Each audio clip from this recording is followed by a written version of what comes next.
Oi, eu sou Munira Rocha e quero compartilhar nesse vídeo informações, pesquisas, estudos e até curiosidades sobre a Páscoa.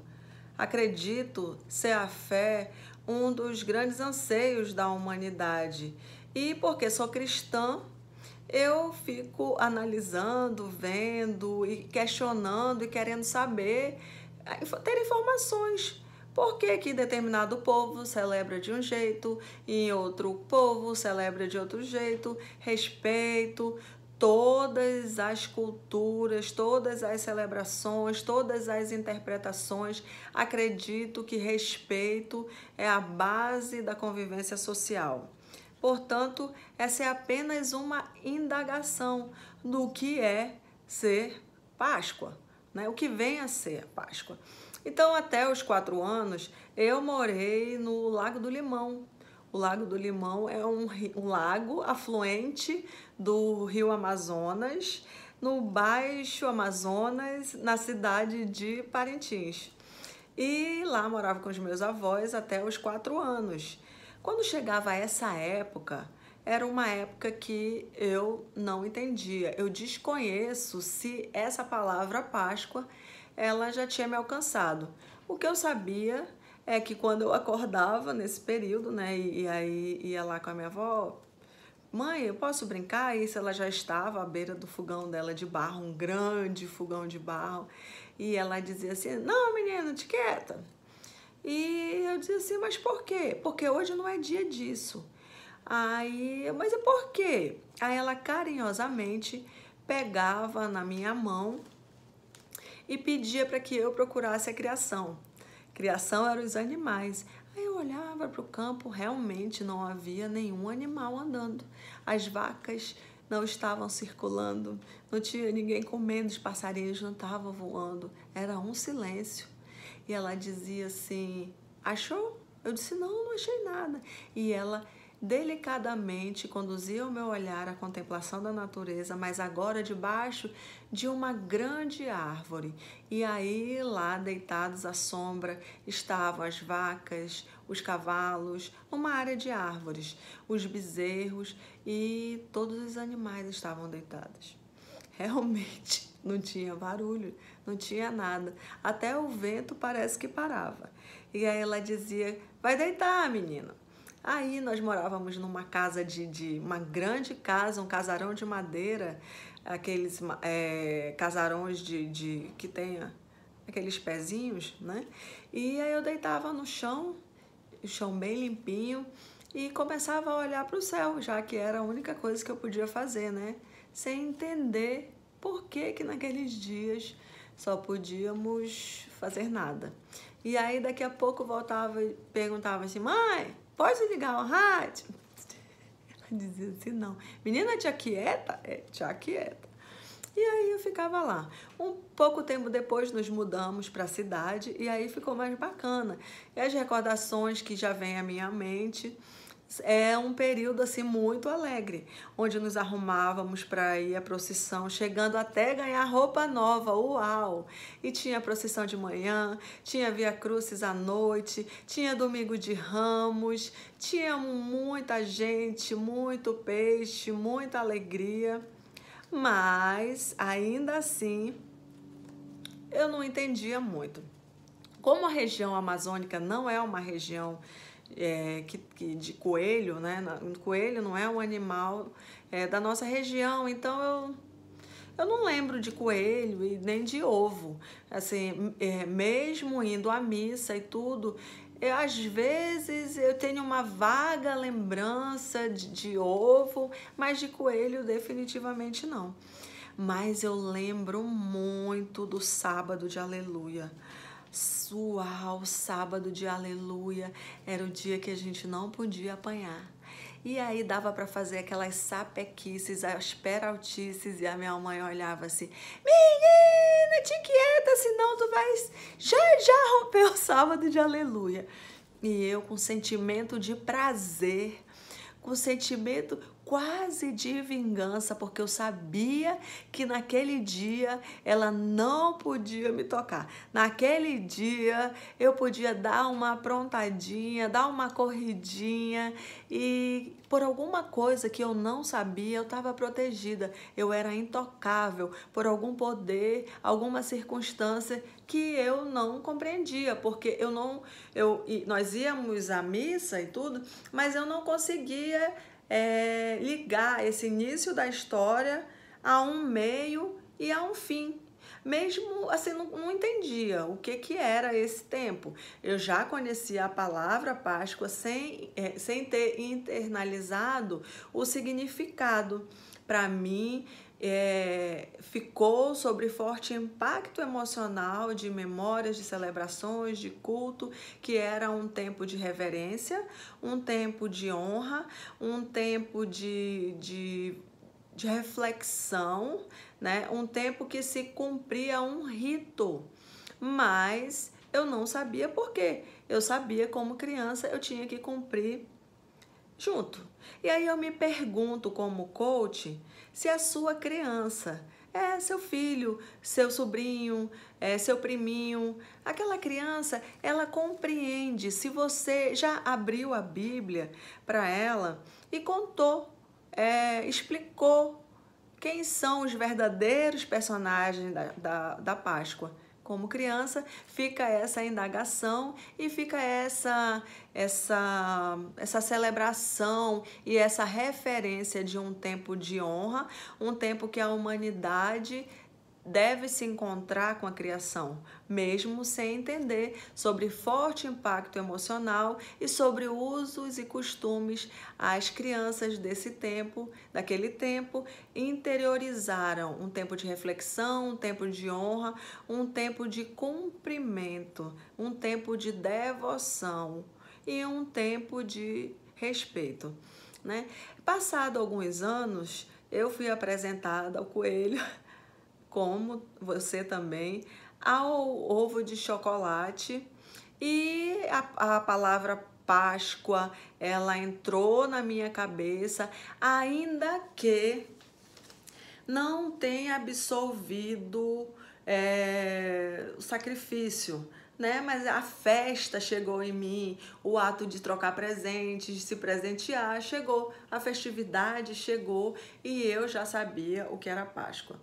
Após completar 26 anos, mais ou menos, eu recebi essa revelação da Páscoa, né? O seu momento histórico foi esclarecido cientificamente para mim, historicamente, e hoje eu sei que Páscoa vem do passado grego, do hebraico, e significa a passagem de Deus à frente do seu povo. E eu sei que historicamente Páscoa acontece primeiro, tem o primeiro momento, a primeira celebração da Páscoa, quando o Senhor Deus determina que nós a comemoramos perpetuamente. Foi quando ele libertou o povo, o seu povo, que Deus diz que o povo hebreu é o seu povo. Libertou o seu povo hebreu do cativeiro que viveu por 450 anos no Egito, dominado pelos egípcios. E lá estabeleceu as 10 pragas, sendo a última a morte dos primogênitos. E depois de grande parte do povo egípcio ter sido sacrificado, dizimado, e finalmente os primogênitos mortos, inclusive o primogênito de Faraó, o povo hebreu foi libertado pelo Senhor numa noite onde Deus estabeleceu um costume de que o povo, calçado com as suas sandálias e cingido com as suas roupas, matasse um cordeiro e comesse esse cordeiro assado com pães asmos, ou seja, sem fermento, e com ervas amargas. E se fosse um cordeiro muito para uma família, chamasse outra família, de modo que não sobrasse nada, e comesse às pressas, porque era a noite da libertação. E que também aspergisse. Eu até propositalmente fiquei na frente de uma porta. Ele disse que para que nós passássemos o sangue do cordeiro, o povo hebreu tinha que passar o sangue do cordeiro nas ombreiras da porta, porque o anjo da morte ia passar naquela noite. E vendo o sangue do cordeiro, ele ia passar pelaquela casa e não ia entrar. Nesse momento, a Bíblia de estudo fala que ele já estava se remetendo à segunda e última Páscoa, que é a vinda de Jesus. Então, é o rito comer, que está escrito na Bíblia, comer o cordeiro assado, os pães asmos sem fermento e ervas amargas. E essa é a Páscoa do Senhor, quando o Senhor Deus passa à frente do seu povo de Israel e os liberta do poder do faraó do Egito. E muitos anos depois, com o nascimento do cordeiro, o primogênito, aquele que era, que há de aí vir, Jesus Cristo, Yeshua HaMashiach, o Filho de Deus, o Galileu, ele vem e cumpre tudo que estava escrito no Velho Testamento. E ele se dá em sacrifício e ele diz que ele é o Cordeiro de Deus que tira o pecado do mundo e que ele é o pão da vida. Aí estabelece a segunda Páscoa e última Páscoa, onde tem a Santa Ceia, onde ele vai ceiar com os seus apóstolos, onde come do pão e bebe do vinho, e ele remete a si mesmo dizendo que ele é o pão da vida e que ele é o Cordeiro de Deus, né? E que nós vamos comer da sua carne e beber do seu sangue, e depois que comermos e bebermos não teremos mais fome, né? E aí ele é perseguido, morto e crucificado na Sexta-feira Santa, Sexta-feira da Paixão, e ele vem 3 dias depois ressuscitar, que é o domingo de Páscoa, onde aquele que prometeu a promessa, ele cumpriu, ele vive, ele não está na cruz, Jesus ressuscitou e com essa ressurreição ele possibilitou a nossa vida eterna, estarmos com Deus, ele nos convida a viver eternamente. Então é o Cordeiro que venceu a morte. E esses registros estão na Bíblia, em todas as Bíblias, nos evangelhos de Lucas, Mateus e João. E essa é a segunda Páscoa e o que Jesus come é pão e vinho. E aí eu fiquei pensando, ué, mas de onde saiu o bacalhau? E aí eu fui fazer uma pesquisa, e eu achei século XVII. No século XVII nós vamos ter aí o comércio de bacalhau e do século XVII. Foi uma jogada comercial, né? Onde o Vaticano ele era o dono das naus e dos barcos pesqueiros. E aí eu fui descobrir uma coisa interessante, até engraçada, né? Eu não sabia que bacalhau estragava, mas peixe salgado também estraga. E aí os depósitos do Vaticano estavam abarrotados de pesca e os padres tinham acordo com os reis, isso historicamente nós sabemos, né? E eles fizeram uma jogada comercial para que se proibisse que se comesse no período da quaresma os fazões, que eram costume da época, as carnes, isso para os nobres, né? E também para os pobres que comiam bacalhau, o peixe salgado. E aí deu super certo, né? Foi uma jogada comercial que esvaziou todos os armazéns e de lá para cá ninguém questiona mais isso, entrou no costume popular, mas a origem de comer o peixe, o bacalhau, é do fato dos barcos pesqueiros, que é do Vaticano, serem os padres ligados aos reis, fizeram um acordo comercial para venderem muito e deu super certo. E aí eu fui me perguntar, como é? E o ovo de Páscoa? O ovo de chocolate, como é que aconteceu? Porque aí eu fui fazer uma pesquisa que o ovo, o chocolate ao leite, ele só foi criado em 1875 por Henri Nestlé, né? Henri Nestlé, juntamente com Daniel Piter, desenvolveu o chocolate ao leite. Mas a gente sabe que outros povos utilizavam diversos ovos de galinha, mas aí o coelho realmente não tem ovo, ovos de galinha e de outras aves para celebração nos cultos pagãos de colheita, né? Celebrando a colheita. Utilizavam os ovos. Então, nesse estudo bíblico, nesse estudo histórico, eu descobri essa origem da alimentação que me deixou muito confortável.